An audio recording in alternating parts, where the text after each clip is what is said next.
E aí pessoal, tudo bem com vocês? Sejam bem-vindos a mais um vídeo do canal Cidadão do Reino. Bom, em primeiro lugar eu gostaria de agradecer a todos vocês que prestigiaram o nosso trabalho, todos vocês que apreciaram os vídeos, que curtiram, que deixaram seus comentários, que compartilharam. Eu recebi o relatório do YouTube e os números me agradaram bastante. Sou grato a Deus por vocês estarem acompanhando o canal, acompanhando o trabalho, e agradeço também pelas sugestões que alguns deram aí, referente aos meus braços, que ficam para lá e para cá o tempo todo. Eu tenho esse problema, eu falo mais com os braços e com as mãos do que com a boca mesmo, mas eu vou tentar mudar isso pelo menos aqui nos vídeos, que realmente fica bem sobrecarregado. Então vamos ao assunto do vídeo de hoje, pessoal. Eu queria falar aqui sobre a vontade de Deus. O que significa a vontade de Deus? Qual é a vontade de Deus? São perguntas que nós como cristãos nos fazemos ao decorrer da nossa caminhada, e eu espero explanar aqui alguma coisa a respeito disso para a edificação da nossa vida. Então, começando por aquilo que não é a vontade de Deus. A vontade de Deus não é algo inacessível,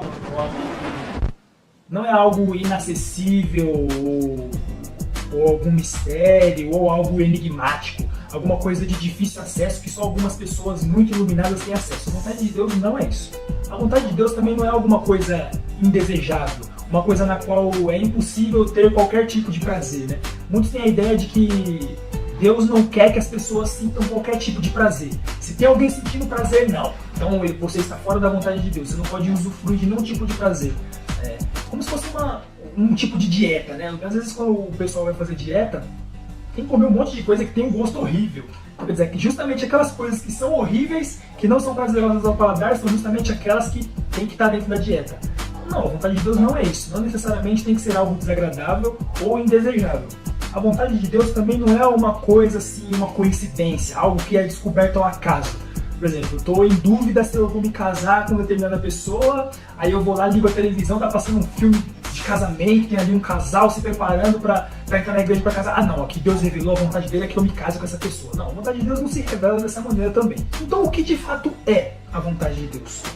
A vontade de Deus ela pode ser dividida em duas vertentes. A primeira delas, a vontade soberana de Deus.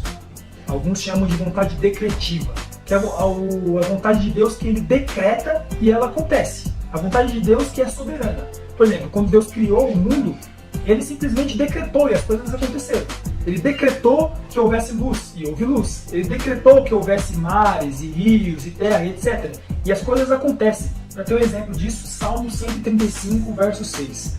Tudo quanto aprove ao Senhor, Ele o fez, nos céus e na terra, no mar e em todos os abismos. Então, quer dizer, tudo que essa vontade de Deus, a soberana, a decretiva, determinou, foi feito.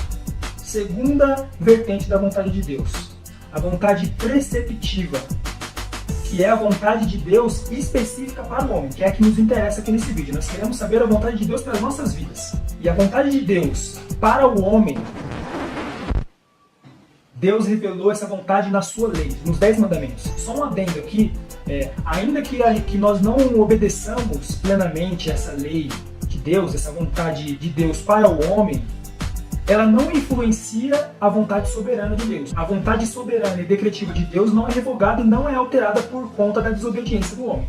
Para o homem natural, para o homem sem Cristo no mundo, para o homem que não nasceu de novo, a vontade de Deus pode ser definida da seguinte maneira. A vontade de Deus é simplesmente tudo aquilo que esse homem não quer fazer. Porque a Bíblia diz que a inclinação da carne é inimizade contra Deus. Então quer dizer, para o homem não regenerado, a vontade de Deus é simplesmente tudo aquilo que ele não quer fazer. Então, como saber qual é a vontade de Deus para a minha vida no meu dia a dia? Tudo bem, eu sei que a vontade de Deus para a minha vida ela se revela na lei, eu sei que eu tenho que procurar me conformar aos 10 mandamentos, mas como que eu vou decidir, por exemplo, qual emprego, qual proposta de emprego aceitar? Como saber com quem eu vou me casar? Como saber que roupa vestir? Como saber que carro comprar? São coisas que são do nosso cotidiano. E como eu disse no começo, Deus ele nos dá a direção para escolher essas coisas menores, né, no nosso dia a dia. Então antes de nós entrarmos nesta parte, eu quero discriminar aqui alguns pontos pelos quais, como se fossem requisitos, né, para que nós saibamos qual é a vontade de Deus para a nossa vida. Primeiro ponto, a vontade de Deus para nossas vidas é a nossa salvação em Cristo Jesus. Olha esse texto de 1 Timóteo capítulo 2, verso 3. Isto é bom e aceitável diante de Deus, nosso Salvador, o qual deseja que todos os homens sejam salvos e cheguem ao pleno conhecimento da verdade. 2 Pedro 3,9. Não retarda o Senhor a sua promessa, como alguns a julgam demorada. Pelo contrário, ele é longânimo para convosco, não querendo que nenhum pereça, senão que todos cheguem ao arrependimento.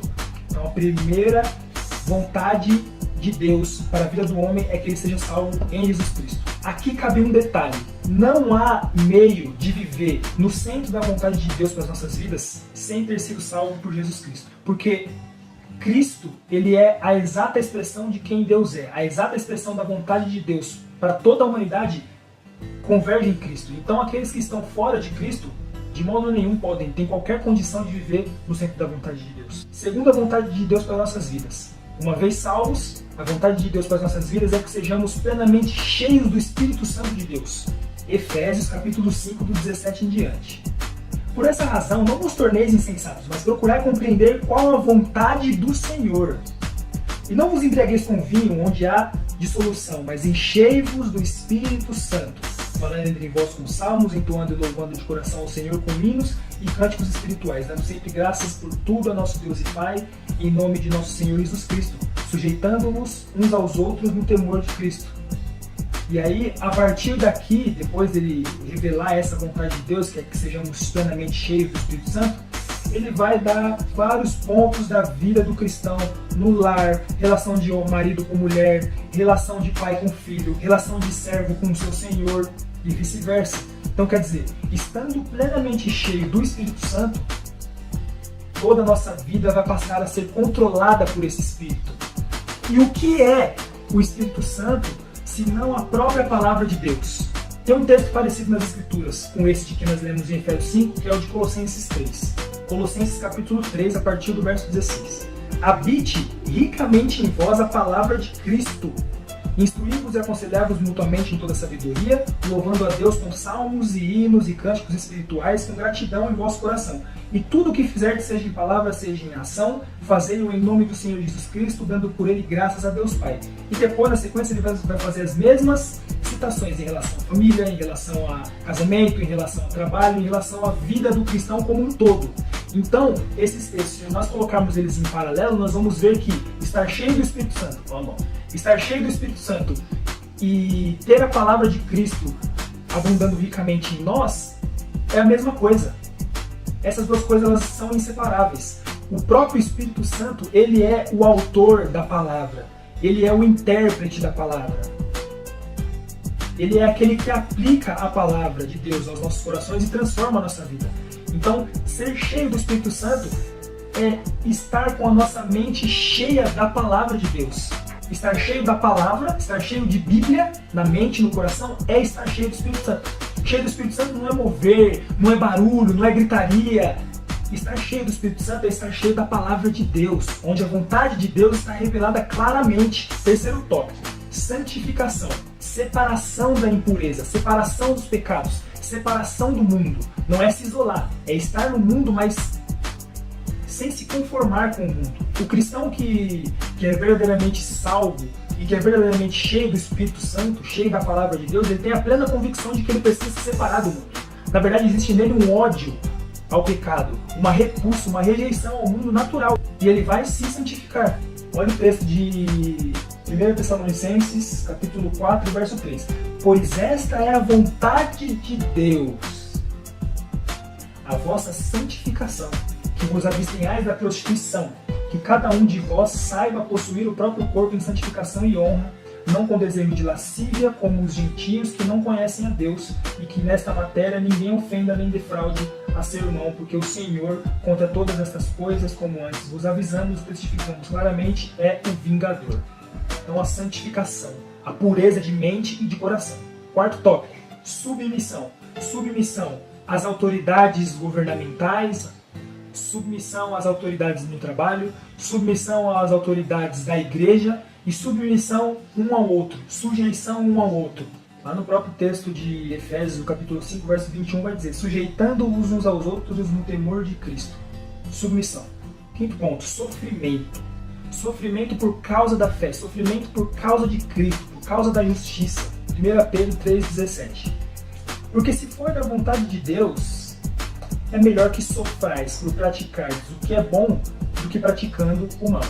Ainda em 1 Pedro capítulo 2, verso 20. Pois que glória há se pecando e sendo esbofeteados por isso, o suportais com paciência? Se, entretanto, quando praticais o bem, sois igualmente afligidos e o suportais com paciência, isso é grato a Deus. Então, quer dizer, nós vemos aqui que é necessário, faz parte da vida daquele que é salvo, daquele que é cheio do Espírito Santo, daquele que se santifica, daquele que é submisso